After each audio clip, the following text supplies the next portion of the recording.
You may find this hard to believe, but 60 Songs That Explain the 90s, America's favorite poorly named music podcast, is back with 30 more songs and 120 songs total. I am your host, Rob Harvilla, here to bring you more shrewd musical analysis, poignant nostalgic reveries, crude personal anecdotes, and rad special guests, all with even less restraint than usual. Join us once more on 60 Songs That Explain the 90s every Wednesday on Spotify. This episode is brought to you by Anytime Fitness.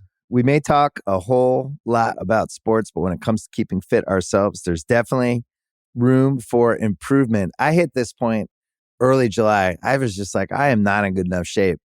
I started trying to walk at least 15,000 steps a day, or hiking, or just anything to keep my legs moving. Now it's the end of 2023. I feel great.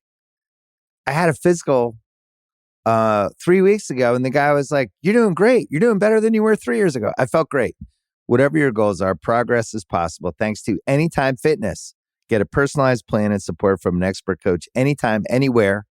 Visit anytimefitness.com to try Anytime Fitness for free. Start to train for your life. Terms, conditions, and restrictions apply. See website for details. This episode is brought to you by Atlassian.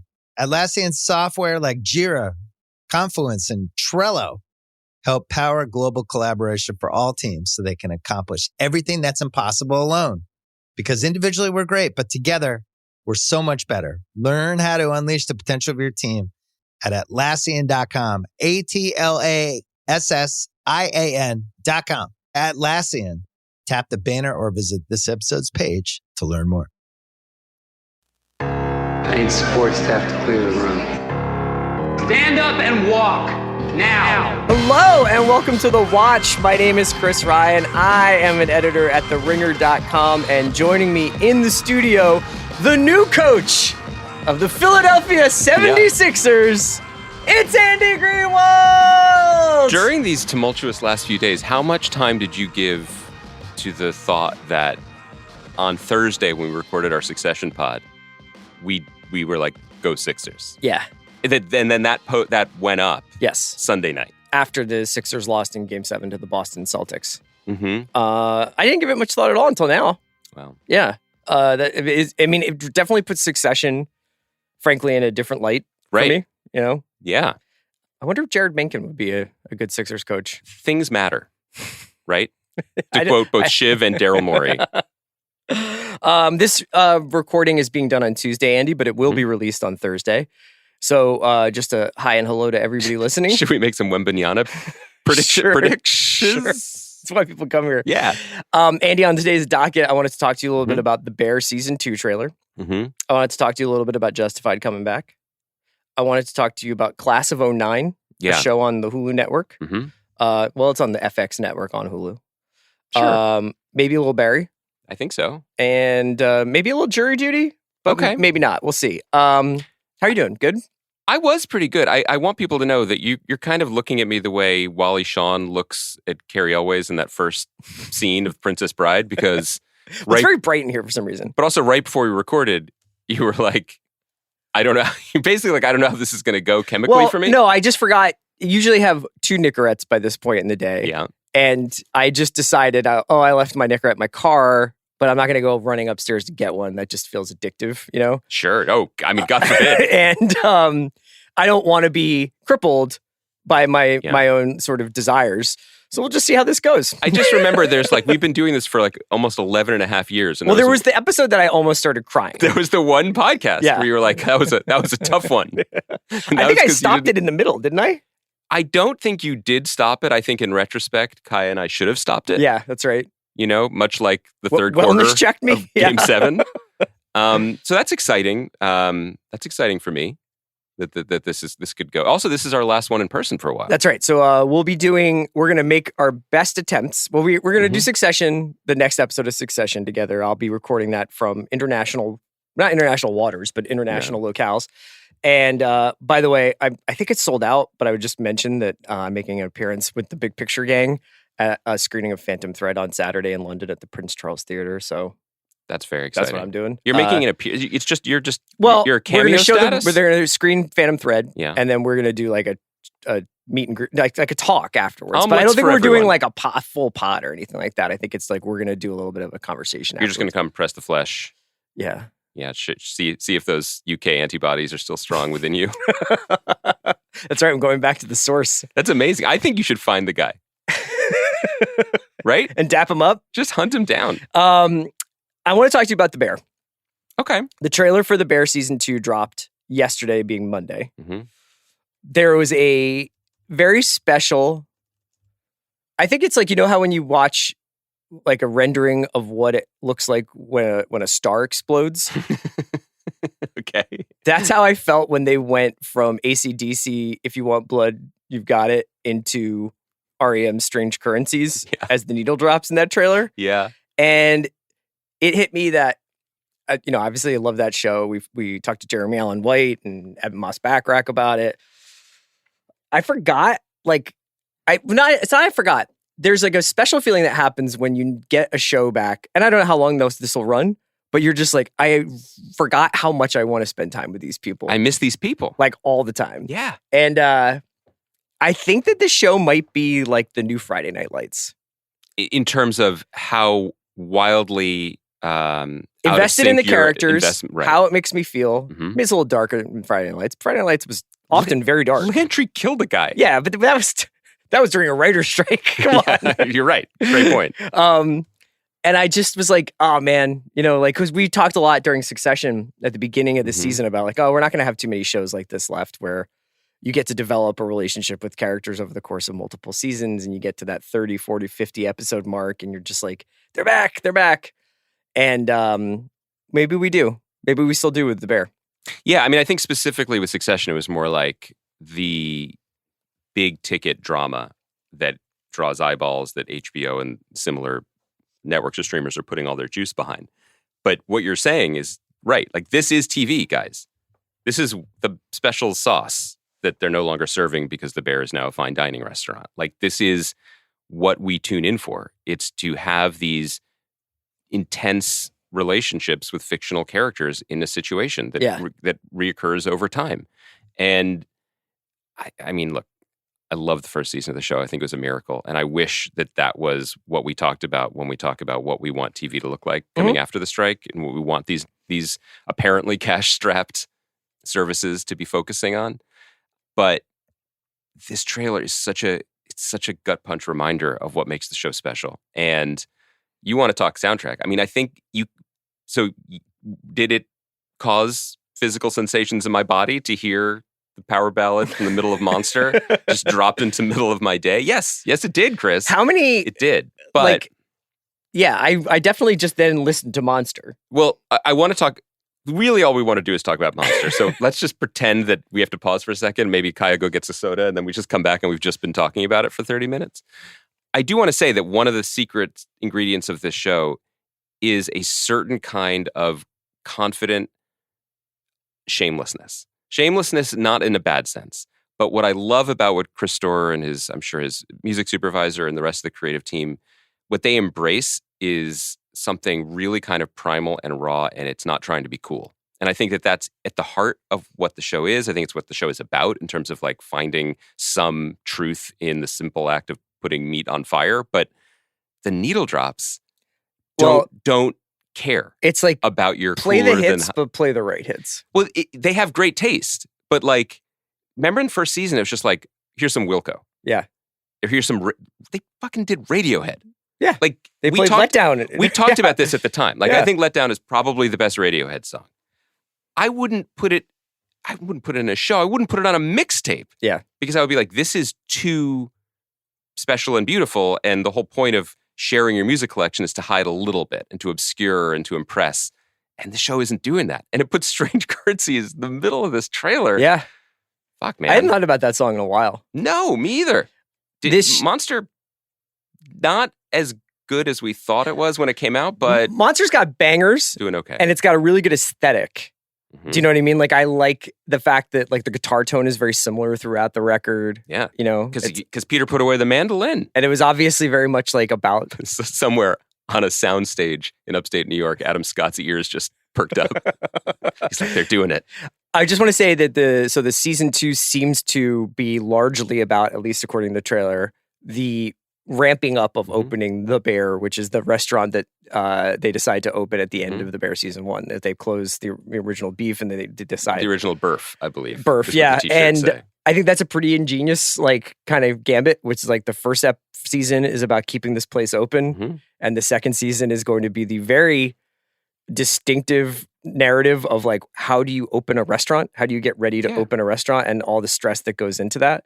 So this is 10 episodes that's coming June 22nd. We talked about this at the time. It'll come up again when we talk about season 2, which I can't wait to get into and I can't wait to see. But it really is a remarkable thing because making a show about the food world and restaurants has been a nut people have been trying to crack for years with varying degrees of success and a lot of failures along the way. But when it works, which it does in The Bear, it is exactly what we're all looking for in that it is human level, character-based, incredibly emotional storytelling that has built-in stakes. It's hard to find both unless it's, Grey's Anatomy or something. It's usually cop shows, doctor shows, fireman shows. How can we put people in situations that feel worthy of our attention, but also of making into a TV show? Yeah. And these guys figured it out. I love this show. So that comes at the end of June on FX, and then I just thought I would mention that Justified, City Primeval. Chris, this is summer of FX. You see Res Dog's already coming back in Yeah, August. Res Dog's coming back in August, but July 18th, they're bringing Raylan back. Okay, so Bear June, Res Dog's August, and in Justified the middle in July. is Justified. Yeah. Let you take the floor for a second. Well, what can I say, man? Watching that beautiful man hunch over to pick up his cowboy hat in front of a city bus in Detroit, probably shot in Chicago. It just really did something to me, and this is an amazing Elmore Leonard novel that they're adapting. The cast is which incredible. does not have Raylan in it, but Doesn't. why not? Pretty easy to slot him in, though. Yes. I can see it, and Boyd Holbrook plays the villain, which is pretty powerful stuff to me. Big summer for Holbrook. Yeah. And my Holbrook stock. We're going public. When did you're going, well, because he's in There's an Indiana IPO? Jones, too. He's on the Dial of Destiny, dog. when did you start to just, put a little Speculative in, kind of in your portfolio? Narcos. It wasn't before then. I don't think so. Okay. Yeah, it was Narcos, and then it built, and he was in Logan, and he was really good in Logan, and then it kept building. The thing is, I remember you coming to me, was it summer of 2015, 16, and you were like, Narcos! well, I remember that. But then you were like, I think Holbrook is a buy. And then I went to my people in the Made Up Entertainment Stock Exchange, and they were like, do you think people are going to be really into Mark Twain one-man shows? And they pursued the Hal Holbrook because they stock. thought it was the Hal Holbrook money, yeah. Yeah, and they were like, okay, I can see it. He's in Lincoln. And I took a bath on it, Chris. I'm not going to lie to Dude, you. you bought all that Hal Holbrook I bought stock? so much. I bought so much stock in a 95-year-old man. I've Do you ever think about how Daniel Day-Lewis just played Abe Lincoln? I think about that a lot. Yeah. I Is do. that his last? That was his last. No, Phantom Thread was his last role. That's a good thing for you to know, since you will be appearing live at a Phantom Thread screening. I'd like to talk through my thought process. I could have held it back and checked, but I just wanted to talk through it. That doesn't make good podcasting. Yeah, I was. Hey, you guys who listen to this podcast know that I listen to 3 other podcasts. So You've recently added one to your rotation. I did. I gave Chris a ride last night, and he caught me listening to the most on-brand podcast for me in my 40s, which was On Being with Krista Tippett at NPR Studios. I'm just trying to find something true. But I think I already said this on this podcast, that my favorite Which thing... is like Nick Offerman talking about how he finds God in woodwork or something. Just use your hands. Yeah. Yeah. I was like, That's what not are working these? out for you. Not great. Not great. No, we said this, that Tim Blake Nelson was on Marin. He talked about being on the set of Lincoln, where everyone had to call Day-Lewis Mr. President. Yeah. And if he wore sneakers, he'd be like, what are those contraptions on your feet? And apparently Hal Holbrook came to set and was just like, Danny, great to meet you. And Yeah. Spielberg was like, Senator, or whatever he was playing. We're doing things a little bit differently here. The president would like to be addressed as the president. And he was like, oh, right. And he winked. He's like, I get it. He's like, Mr. President, you were good as shit in that Crippled Writer movie. Or something like that. So Did he say good as shit? he's something like he's a 90-year-old man. What does he care? But did Hal Holbrook say that was good as shit? Like, was he just like, Do you want to know the truth? God damn, Draymond, you really fucking... He basically did your Bernthal. Yeah, he was doing the OG Wayne Jenkins imitator. So Hal Holbrook doing Wayne Jenkins from We Own the City on the set of I'm not gonna Lincoln. do this. I'm just setting you up. If you had enough Nicorette, you'd do it, you coward. You'd do it. I get it. My point is nobody listened to that other podcast. Only listen to this one because my version is truer, even if it's not true. Yeah, that's true. You say it's the summer of FX. FX currently has a new show on. Do you have any other notes on Justified? I'm psyched. Yeah. I'm psyched. Look, Have you read City Primeval? I'm reading it right now. How do you feel about it? Fantastic. Yeah. You guys know this about both of us. It's just like there are a lot of books out there, and some of them are good, and some of them aren't, and you should enjoy them. Reading is indeed fundamental, but Elmore Leonard's the only good writer, really. I think really he is. One thing I'd like you to tell the audience about is how, because you listen to 9 hours of Bill's pods a week, you don't have time to listen to music or read. Well, yes, but now that the Boston Celtics have advanced to the Eastern Conference Finals, I can no longer listen to Bill's podcasts for 3-4 more weeks. So I'm going to get real into books. real into books. This episode is brought to you by Mint Mobile. New Year's resolutions are fun the first couple of weeks. Then you kind of maybe conveniently forget about them halfway through January. No shame. It happens to us all. But this year I have a foolproof plan, at least when it comes to saving money. Just switch to Mint Mobile and you're done. Goal accomplished, because for a limited time, their wireless plans are $15 a month when you buy a 3-month plan. The great thing about Mint Mobile is there's no jaw-dropping monthly bills or unexpected overages, and all plans come with unlimited talk and text. Get this new customer offer today at mintmobile.com/watch. Additional taxes, fees, and restrictions apply. See Mint Mobile for details. Love the way you look this wedding season at Men's Warehouse. With the range of sizes from extra small to big and tall. Explore top styles at prices for any budget, including designer suit and tux rentals starting at just $159. With over 600 locations, in-store consultations, and easy online booking, there's a reason why couples choose Men's Warehouse to find their perfect fit. Men's Warehouse. Love the way you look. This episode is brought to you by the new true crime docuseries American Nightmare, only on Netflix.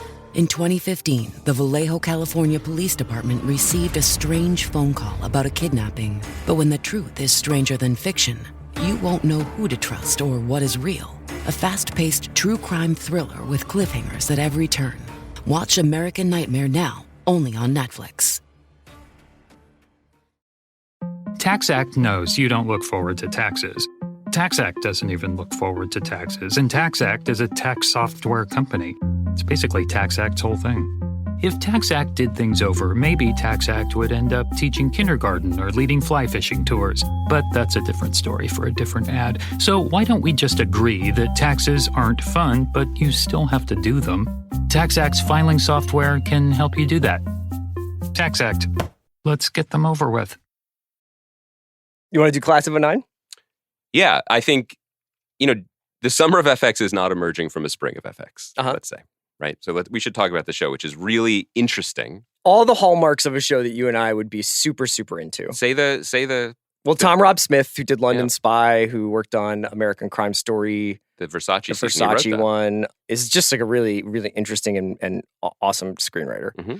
We already are interested in him. And then Joe Robert Cole, who wrote both Black Panther movies with Ryan Coogler, is one of the directors on this show. It stars Bryan, Tyree, Henry, Kate Mara, Jake McDorman people will know him from Mrs. Davis. Mm-hmm.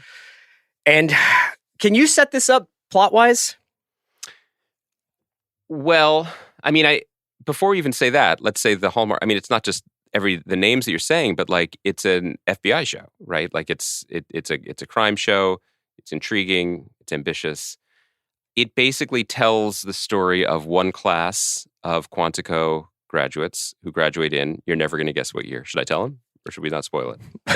Don't spoil it. 1809. That's the surprise. Yeah. No, it's 2009. And then it tells their story in the past, which is as they're at school, learning to become federal agents. And then it's the present, which is 2023. It is, yeah. And then the future, 2034. Right. And they do some yeoman work, de-aging and aging. Yeah, a little bit. And it's a tough one to talk about because I think that it is at once the type of project that we want to throw our support behind, and we would like to see the spirit of this made, and with people like this getting to have opportunities to do big swing work. I think it's also very indicative of where we find ourselves in TV at the moment, where it is just way too much, way too big, and somehow because of that small at the same time. And I want to be careful talking about it because we can list the times that we both were like checking out during the pilot. But by the end of it, I was like, I really admire this. I don't hate it. I'm rooting for it. But I don't think it's successful. Yeah, I'd say that it has touches of Alex Garland. It has touches of some of Tom Rob Smith and Cole's other work. Cole also worked on American Crime Story. I think that it has a kind of icy remove, at least so far, that I understand the approach. And I think that Smith's work maybe actually does lend itself to this. But there's something kind of... there's something that I think I'm reacting to that I also reacted to in Silo. There's the Apple TV show that we talked about a couple weeks ago. And I feel as though it has happened a lot recently, although I can't think of other examples of it off the top of my head, which is like almost like a little bit of like not a desperation, but like a kind of desire to throw your arms around the entire universe in the first 50 minutes of a television show. Well, it comes from genre. It comes from like Lord of the Rings. It's that type of thing where it's just like, we're going to give you a story that exists in the past, present, and future. We're going to give you an entire world and enormous stakes. And then where's the real estate for the character stuff? Yeah, well, it's like I think that, so for instance, one of the things that was really interesting about, like after Lost, right? Like the reason why Lost was so effective with some of the stuff that it did was that it had at its spine a pretty like, it was Gilligan's Island. Like you were pretty like invested in the people who were going through this by the time things get really weird on Lost. Mm-hmm. When you start out a show, and because you have to like kind of show your hold cards really fast now, and you're like, we're in 2034, we're in 2009, we're in 2023, like all this is happening. And they're talking about AI, and they're talking about the characters all are speaking with this like weird kind of distance where they're like, describing why they wanted to become federal agents, and odd stuff is happening all the time, and people are very confessional with one another. I just think that there's like a desire to like make it everything all at once. Yeah. And I wonder whether or not this would have been a story better told like in one of the sort of... Yes, it would. Yeah. It would. I mean, I look, we don't want to presume anything about the development process. And I also want to be careful when we talk about, because we're generally talking about the product that's put in front of us, the finished thing, and all sorts of things can conspire to make the finished product not line up with what the creator's initial goals were, and we can't speak to how people feel about how it shook out. And broadly, and I'm not just saying this because of a writer's strike, like I want Tom Rob Smith to be able to walk into rooms in Hollywood and writers like him and say, I've got a big idea, and see that idea come to fruition.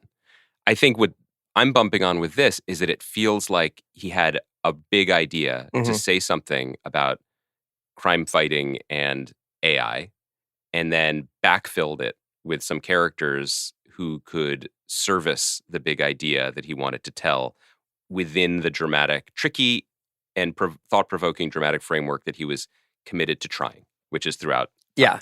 And as a result of that, you do get, there's a character named Poet, Mm-hmm. and there's a character named Hour. I think that if you want us to buy the humanity, just take the note and change it. Just call her Susan. And then Susan is going through different timelines. Her name isn't Poet. But beyond that, I think that's why you have characters who are constantly explaining themselves, because there isn't room to show them doing anything. They are not really, at least through the episodes that we've seen, they're not really speaking like people. Mm-hmm. They are delivering exposition appropriate to the context. And then there's a cascading series of decision-making that I find perplexing. Like, of course, the 2034 AI stuff is filmed in a way that is sleek and Minority Report-esque. Yeah. And when Poet, played by Kate Mara, whom I love in pretty much everything, goes to her 2034 apartment, it is like space IKEA, and there's a giant crystal bowl full of green apples. Mm-hmm. And all I could do was look at that bowl. And I don't mean to harp on the production designers, but I was like, what is this telling us about Poet of the Future? We Why may is there find a out in bowl of episode green 4 apples? that the apples are very important. The apples might be right. They might be where the microphones are hidden to track her movements. Yeah. But it's also like Not someone the was just phone. like, make this place look sleek. Yeah. Are they fake apples? Who would live like that? I don't know. It's just, these are the things that I do get hung up on when the construction is so, it's constructed. It's smooth and glassy, and you can't really grab onto anything to be like, I am connecting in this moment to the anguish of this character in this moment in her journey. And then for me, the most difficult thing is everyone here knows, and they certainly know it on the Eternal subreddit, where I am an active poster. About how you feel about Bryan Tyree Henry? I think Bryan Tyree Henry is maybe my favorite working actor. He's certainly in the top 5. I'd love to watch him do anything. Up there with President Abraham Lincoln playing a crippled writer. Yes. He was President Abraham Lincoln. He's in that movie Phantom Thread. Did you know that? I mean, he has an he's interesting done taste so for much fun great guy. work. Yeah. It's ironic because he died in a theater, Well, and then to go on and do so much amazing work. if you do what you love, you never work a day in your life. Is it too soon to be making Abraham Lincoln jokes? I'm not sure. Let's poll the room. Kayed, how do you think? Has the statute of limitations passed? I think it's like fair game. Yeah, now. me too. It's been a bit. I think also it's okay now because the country is healed. Yeah, we're in a really good place. I right just now. feel like nationally we've never been more Yeah, it's true. on the It's same true. page. Both in terms of our body politic, but also in terms of our love of theater. Yeah, and even like the geographically speaking, Mhm, the thing that he united, there's no fracture lines there. I can't even tell where the line was anymore. Bryan Tyree Henry is there's just so much depth in everything he does. And I appreciate the special effect of having him play a character in this larger piece where there's not much room to have character. But it seems like a wasted opportunity, and for Kate Mara too. I wonder, and I think people might accuse us of this, of dismissing the show slightly because of its just wild drive-by on the city of Philadelphia. I mean, in the it premiere. hasn't been my favorite last couple of days having to answer questions about Philadelphia. So yes, Both from maybe Game that. 7 and Trading Places and this. Yeah, Bill made a real just like kind of aside about Philadelphia food, Yeah. which is incredible. Philadelphia food is one of the best food cities in the country. Now, Yes. we're shocked about this. We And I'll didn't tell you grow up where like I that. couldn't find a good meal Yeah. to save my life: Boston, Massachusetts. There was some pretty good cheesy eggs at that one diner. Yeah, but that was like, and then Charlie, he's referring to Charlie's. Andy's talking about Charlie's, Yeah. a diner that is in Back Bay, I Yeah. think, still, and famously has a picture of the deceased rapper Tim Dog Yeah. on the wall, and the signature on the actual picture, in reference to his iconic single, Mhm. says "Fuck Compton." Yeah. Yeah. That's how he wanted to be remembered I when want people ate their next eggs and time hash if you browns. go into a restaurant, you get recognized, and God, if somebody at like Yeah. Rayo's asks you to like sign a picture, please write "Fuck Compton." I think, It would be a little bit problematic doing that in LA. yes, but I wouldn't get the blowback Nathan Fielder would. So, right? I can't tell where this bit starts and ends anymore. Just like the brilliant television show, The Rehearsal. Um, So, yes, I think, I don't know. I want to have something more thoughtful to say about this idea that, like, I think that there's a lot of pressure to build worlds and build timelines out. And I think that there's a version of Class of 09 that's a little bit tighter and a little bit more focused that I find is really interesting. This is not unlike the FX show from last year that we had a very hot and heavy courtship with the old man Mhm. and then like went out That- to get cigarettes and never came back on that- that show.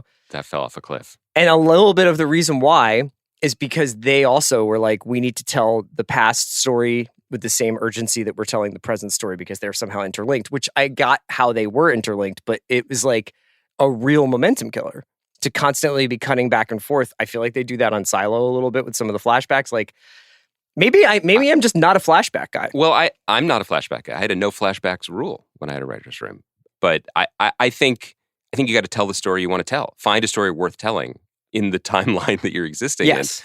But I also think that I think the reason why we're spending so much time talking about this show, which, again, it has an interesting cast, it has a lot of it has interesting ideas. It is not dismissible. No. Nor should it be. It's also really interesting. You know what I mean? I mean, like, I'm interested in the subject matter of the show. I was happy to see Raul Castillo looking as Amos, the bad guy. Look, I do think it's interesting to talk about, though, for the reasons that you're bringing up, which is, what does it take to get something made these days, and how do you execute it? And I think we have really tilted too far in the direction of, we have to tell you a whole world, and we have to get you completely invested in everything about it, because it has to be galactic stakes for it to matter. That ties into kind of what we're saying about maybe it's also The Bear. because, like, people keep making shows about situations, scenarios that take a lot of explaining. Yeah, it takes 6 different beginnings to get. I mean, silo does that too, right? It's like, this happened, but you need to know about this, but really we don't know who built the silo. And guess what? It's like, take a breath, find your starting point, and then let's go. I also think that you really have been listening to Krista Tippett. well, I do it with my hands. That's where it starts. I also think, and I can't speak to this directly, but I wonder if the FX of it kind of matters here a little bit too, which is to say that to stand out on FX or FX on Hulu, they have to be twice as good, or at least, exponentially noisier to stand out. They don't. Think so? I do think that they find themselves in an interesting place in the market where, no executive team is as respected or has such a good track record or is as committed to doing interesting work, frankly, just from the results as FX. Maybe HBO and FX are really the gold standard for that. And I would have said that even before Showtime just greenlit more Nurse Jackie and also Weeds with like a couple extra But S's. in Copenhagen. Oh, is that where it is? Yeah. Okay, I'm in. Sorry. I retract that. Let me read you what FX has coming this next couple of months. But my point, I want you to do that. But because this is germane, because you're saying, like, only HBO does a better job in curating their stuff. Like we said, Justified. Like we said, The Bear is coming back. Like we said, Reservation Dogs is coming back. I also love the fact that they kind of split the difference with the one and doneness of some of other networks, or the fickleness, where What We Do in the Shadows returning in July for its 5th season. Mm-hmm.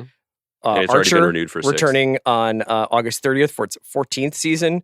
It's Always Sunny in Philadelphia returning on June 7th for its 16th season. I mean, so there's like a real commitment to like letting good comedies run for as long as they want, which I fucking love that. Their half-hour stuff is unparalleled. Yeah, and then Dave has come off of like another critically acclaimed season. I haven't got a chance to check it out, and and then they have like this like mix of new shows like the Full Monty series, which is actually reuniting that cast, which is pretty cool, and it's 8 episodes that comes back in June. So it's like, I think that their vision for what they're doing is really like on point. I just think that this show is an interesting case study in what sometimes needing to be everything as soon as you come out of the gate kind of does to stories. I also wonder about budget, and that's not necessarily our business on this end of it, but it's trying really hard and doing good work to sell these actors, to sell the world, to sell the production, the design, and the aesthetics of each thing. I mean, it's lit differently depending what era you're in, et cetera, et cetera. But you compare that to something like Perry Mason, which is not nearly as ambitious as this is. But Perry Mason is just like, fuck it, we're just doing 100% this. Mm-hmm. We are a period piece. We are old-fashioned TV, but we're going to make everything look like multiple millions of dollars. Right. And you're in. Whereas this one gets stuck to me, it's a little bit of a tweener. Like the pitch, and again, this is an imperfect vessel for this argument because Tom Rob Smith is an interesting, idiosyncratic writer. So it's not like this was fobbed off on him or he was just, just peddling it around town or whatever. But I think that this idea, but I mean, the pitch does seem like something on ABC from 15 years ago. Like Quantico, like something happens in the future, but these people are going to have to stop it. And this could run forever. Yeah. This could be that show. This is not. This is the prestige, much more interesting version of it that's cast up a little bit and classed up a little bit, Class of 09'd up a little bit. But it doesn't quite get there for me because it doesn't look as good as it needs to be convincing just for what it is. So you kind of fall in between the cracks. I don't know. It's hard to... We can move on because we clearly don't love the show, but I'm glad that it exists. But I also don't. Do you think you'll check back in on it? I might because of the actors and because of the pedigree. Yeah. And because it is not, I want to stress this enough. I can't stress this enough. It's not bad. I don't think it works. But I also can't help but think about this. I'm curious what this show will look and feel like a year from now, hopefully on the other end of a strike and with some reshuffling in the industry. Will this be the type of quote unquote, don't quote me on this, but will people consider it a misfire that was part of the excesses that have been addressed or reapportioned because of the labor unease and the recalibration of the industry? Or was this, just business as usual? Yeah. Like they're going to keep trying to take these sort of big swings and package things, and when they don't work, you move on to the next one. I don't know, but it feels there's something about this that I bumped on and want to stick on. I don't know why. I want to some of the ask other you, shows that we haven't covered. So I want to ask you a question about, and I know that you get bullshit for this, but in all honesty, like how do you sort of decide like I'm out, like on a show? Is it because like a lot of it comes down to, I think, like a taste that's almost visceral, like, because I think for everybody, it's just like, oh, I do or don't like something. The reason I'm asking you about this is because I wanted to talk to you about Jury Duty. Yeah. Which is a show that I think is just fucking incredible. I thought it was probably the most fun I've had watching a TV show this year. You're not alone. The first time I heard about it was when we were walking into this room to talk to Damon Lindelof and Tara Hernandez, and they were talking about it. Yeah, and Zakaya also watched it. She loved it. Did you finish it? Yeah, I just finished it. Yeah. It was really fun. And I know that this sounds funny, but it is not dissimilar to Class of 09 in that it is pretty high concept. Mm-hmm. So for people who don't know, it's a show on Freevee. It's kind of a docuseries where the show's idea is a guy named Ronald is called for jury duty.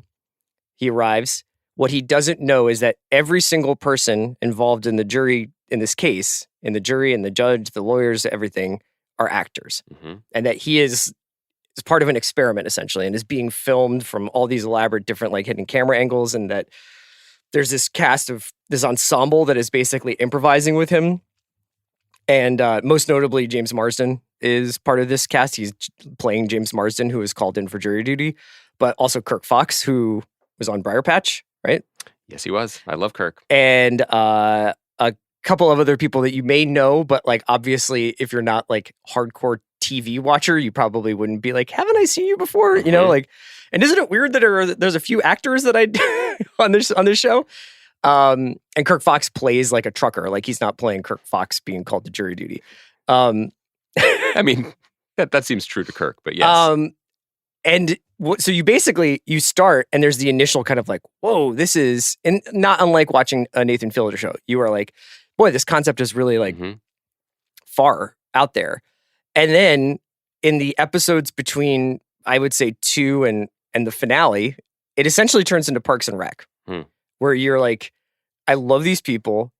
This is so fucking funny. There are so many funny things that happen in the series, especially a trip to Margaritaville that I think is like one of the highlights of the TV year so far. But I know that for you, any kind of like manipulation, hidden camera, prank stuff, it's not a prank though. Yeah. It's a test in some ways. You don't like it. I don't like that stuff. I know. I mean, this also comes from Lee Eisenberg and Gene Stupnitsky, who have a great resume of comedy on TV, worked on The Office. So the first question was like, when am I out on something? Like, it's really time management. Sure. Like Class of 09 has enough things on the margins that I'm interested in that I would, if there wasn't more TV coming next week that we want to cover or ought to cover, that I would just keep dipping back in. Yeah. I was really... I just got to be honest with you guys. It's just something, you know what else I don't like? I don't like melon that much. Melon? Like cantaloupe. Oh, yeah. You know what I mean? Like, okay. Maybe like prosciutto with it. Like, I've gotten to the point in my life where I don't say like, oh, I don't like certain foods. Like, I'll eat it. Yeah. It's just not my favorite flavor. Okay. And that's kind of the reaction I had when I turned this on, where I was like, I see. And I didn't get to the super funny episodes. I watched the first one. There's something about the nature of like improv, we're all in on this and you're not, that just gives me hives. Interesting. I don't like the feeling. It's almost like you were kidnapped by an improv group at some point. Yeah, I mean, I did sketch, which was very, very different. You were quite good. Everyone was drunk. But yeah, I can't. Please, I mean, I assume some of our listeners are trained psychotherapists and can analyze me through the microphone about why this makes me uncomfortable. I have things that I'm like, I can't do this. I'm trying to think of what they are off the top of my head. I make it through this podcast without nicotine. That's number one. Number one with a bullet. Does it seem like I have like the... No, but it's edgy. I like it. I like it. There's something about it where I'm like, everybody's doing a bit And like, I just kind of wish they were either acting or not. And I feel bad for the guy being like, whoa, these guys, everyone's being weird. I just don't take pleasure in it. If I told you that it had a much bigger heart than that, would it make a difference to you? It's not about that. like, look at this weirdo. It's about like... No, and everyone seemed to be having a good time with their things, and he was enjoying everybody. And yeah. James Marsden seemed nice as James Marsden. But I don't know. I wanted to sit down with you and be like, TV's next great comedic sensation. We're kingmakers here. I love doing that. I don't think so. We're just running through some shows, man. That's what we're doing here. You want to talk about something you love? Yeah, because I hate, this was probably the first time I've ever been a buzzkill on this podcast, and it feels weird. Yeah, I know. You want to talk about Barry? Yeah, speaking of buzzkills, Jesus Christ. I think I need a second. I'm going to pretend to go to Europe tonight. And then tomorrow I'm going to show up in your house wearing a black knit gimp outfit. Oh my God, that was incredible. Like, there's something... Spoilers for Barry, by the way. You weren't talking about Barry. Before we get into like the real darkness on the edge of town here that is this show, I was trying to like... Because, last week we talked about Barry in the podcast, and it's like, oh, tourist this. And generally we're kind of anti that, and I'm very anti that in terms of like, I think a lot of the best TV comes from collaboration and people making ideas better. But I also, from experience, not, doing sketch comedy, which thank you again for mentioning that. I think it's important. We circle back later. But one of the most challenging relationships that I had making a show is just getting on the same page and communicating with directors. Because you can have, and not just directors, anyone. I mean, maybe this is something that happened with Tom Rob Smith in Class of 09. Who knows? It's like, you can see it.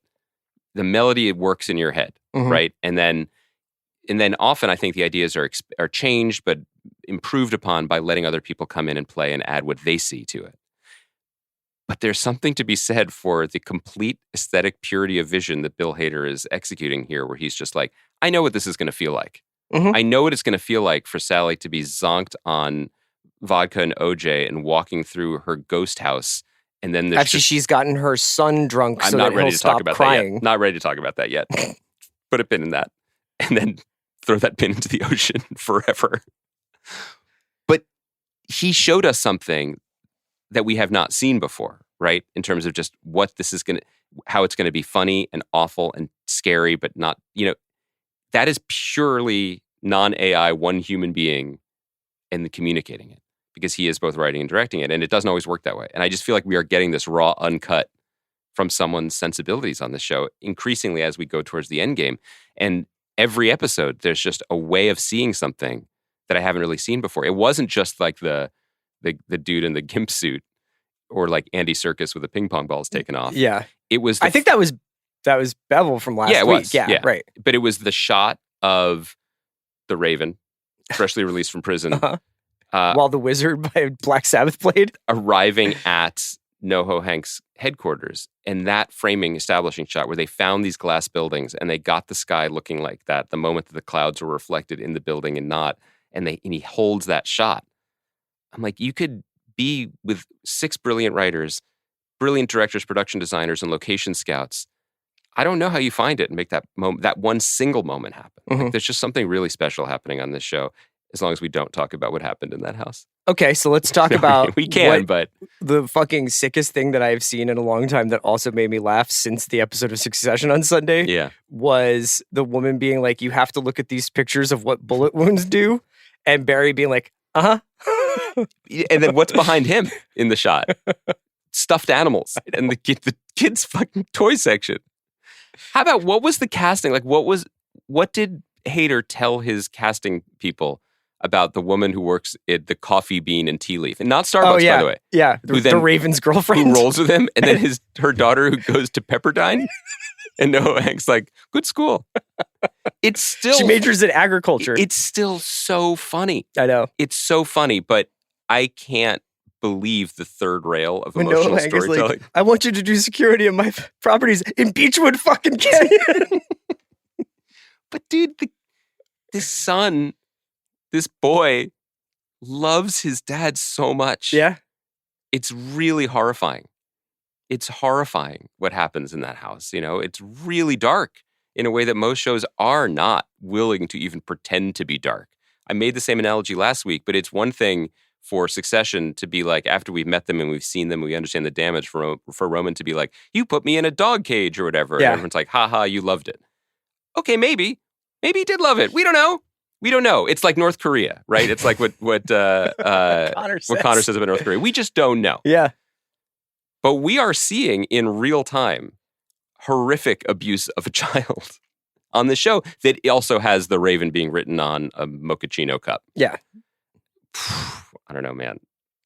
Really interesting kind of structuring of a season where this is very much I think will probably feel like a 2-part episode with the subsequent episode, which I have not seen, but just like everything about it felt like it was building towards something that's going to happen in the next episode, you know?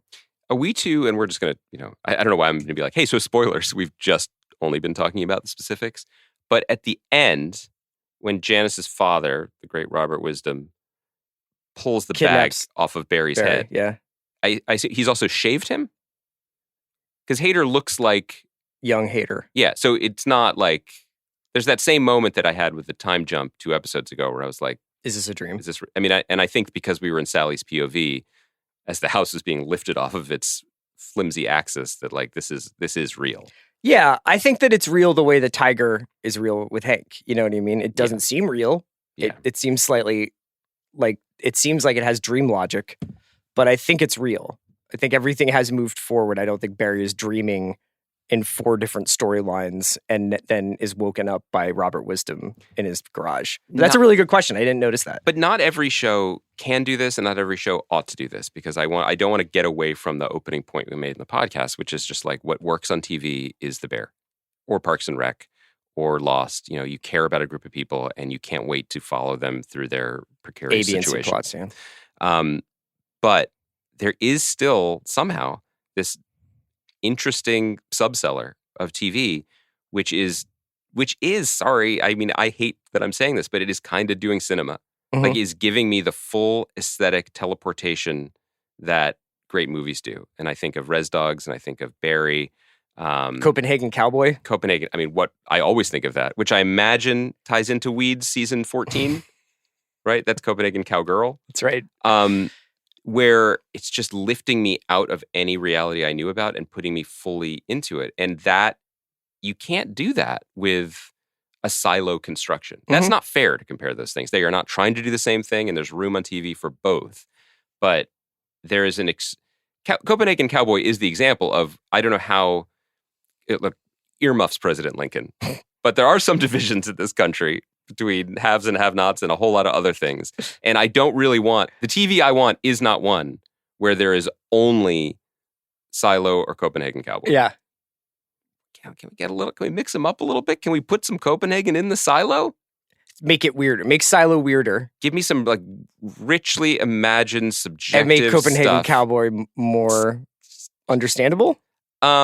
Just send it all out to die in a field. I like the entire sort of buffet of spices. You know? Yeah, but I don't. But you're the master spice builder. You're looking to get all the spices together to make the perfect spice. You know? Isn't that Dune 2? Yeah. Isn't that the perfect spice? It's just. Do you think this has been a negative episode of The Watch? Think we've been trending neg? Huh. I mean, and do you think it's because of? Do you think it's because Lincoln's no longer our president? I think it's because of the NBA. I think it's because Doc It might Rivers be is that. no longer our It might coach. be because I only slept 2 hours last night. It might be because I haven't had enough nicotine to regulate my brain chemistry. How many episodes of On Being are you going to just preload onto your phone for your You know flight? who else likes podcasts? Barry. Barry really likes podcasts to tell him what he wants to hear. That really, because we hung out IRL last night, and so you caught, like, I think that's what I was doing a Barry with Nick Offerman and woodworking out in front of the bar. At least it wasn't Bill Burr being like, it's okay to kill people because it's God's plan. That's true. I don't think it was, I don't know. I don't think Did you know that was Bill Burr? No. Do you want to talk about that? Bill Burr's comedy or just Bill Burr appearing on Barry? Did you, in the moment, did it? I find Bill Burr has a very distinctive voice. I can pick it out of a crowd. Because of his performance on The Mandalorian?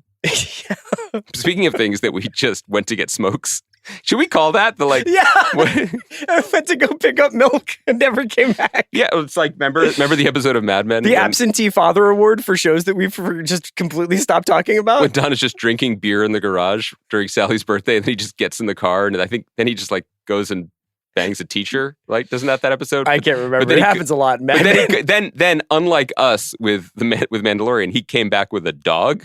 Oh yeah, that's family. Right. That's right. Stinking of gin, right? We're still driving, and I didn't finish that season of Mandalorian. Yeah, me either. Look me in the eye and tell me that again. I didn't. I didn't finish it. I don't. I think it just got too into its own stuff. Like I just don't care about Mandalore. I don't know what the way is anymore. Did you know that there were space whales there though? Are there? Oh no, they're in space. No, it's in the pit where they're like, oh, you have to go get baptized. Oh, there's magic dinosaurs down there. Yeah. We're good. And there's a mythosaur down That's there. what it was called. Yeah. I think this is a good... I don't know if this is a... I thought I had fun doing this episode, but I hope people aren't like, these guys fucking hate TV. No, I think this is an important... Like, we'll look back on this episode. This is a process episode. You know? Sure. Like, we're becoming something different now. I think... Don't make it sound like we're the character in Silence of the Lambs. I think that when you come back from this trip, detoxed from nicotine... I like the spirit of being like, we're just getting in the car. Yeah, but we're driving away. I feel like we did a good job getting through some shows here, you know? And I wanted to like Class of 09 more. I obviously did like Jury Duty a lot. Mm-hmm. Is Kaya just excited thinking about what the headline of this podcast is going to be? The Bear Season 2 is back. As is Honest Abe. I think if the title of this podcast was What Would Lincoln Watch? It would do numbers. I think maybe that's a good thought experiment for us. Abe Lincoln reincarnated right now, or just not even reincarnated, like reanimated, like frozen caveman lawyer. And we're like, Abe, a lot of stuff has happened in TV since you were dead before it was invented. Yeah. Now you're here. By the way, there's a strike, but take a minute, take a beat. I want to let me know what you think of Class of 09. I want. No. Blood's been spilt. But do it as Bernthal, please. I can't. Right, I don't fine. know. I just think we get. You will procure me those votes. There it is. Didn't know I was dealing with Super Prez. Yeah. I think we do get letters, we get feedback, and I think the feedback is generally about how we don't watch TV shows and or what my hair looks like. So I do think that this time what I want to know from the hardcore listenership is not what they think of Class of 09. It's just if you appreciate... Class of 09 has like a 55% Metacritic. I think we're probably within... Okay. We're not shifting the Overton window on Class of 09. I just want to know that we're still like touching our feet are on the ground. So if you appreciate Victor Wembanyama and Hal Holbrook, just stand up and walk now towards us. Thanks to Kaya McMullen for producing us. I'm gonna say that we are gonna be back on Sunday night for Succession. Kaya and I are gonna be here. We're excited about you. Are you gonna be recording from here? Copenhagen Cowboy. No, we're gonna be here. We're gonna be in front of mics. Like we're gonna. Oh, but you're gonna come in to do it? We haven't talked. Look, Kaya and I, we have our own plans now. Okay, go get a carton of milk. Okay. Okay. Thanks for listening. We'll be back on Sunday night.